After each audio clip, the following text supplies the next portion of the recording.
If we take our inspiration and guidance from the Holy Quran, the final victory, I once again say, will be ours.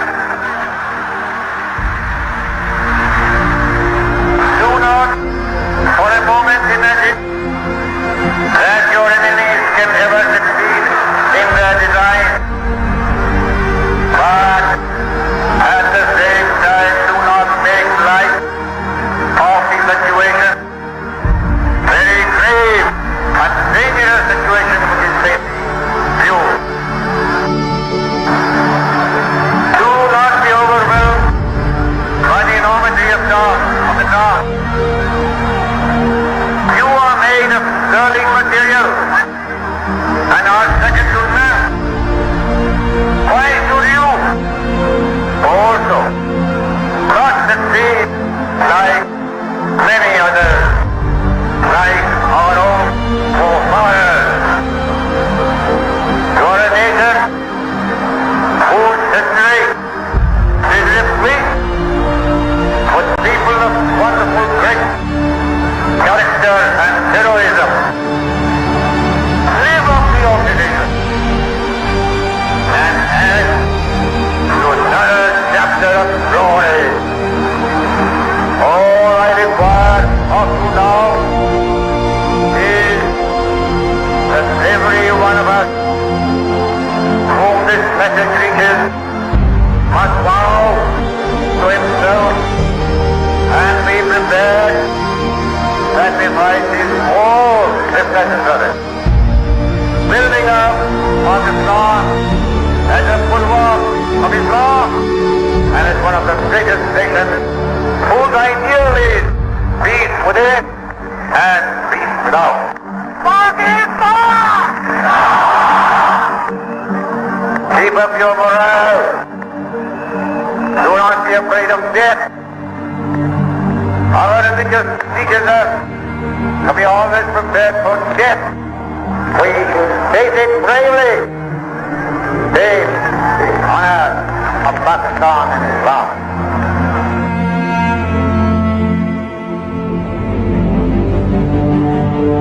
There is no better salvation for a Muslim than the death of a martyr for a righteous cause. If we are right, we cannot fail. And we shall live and not die. Do your duty and have faith in God. There is no power on earth that can undo Pakistan.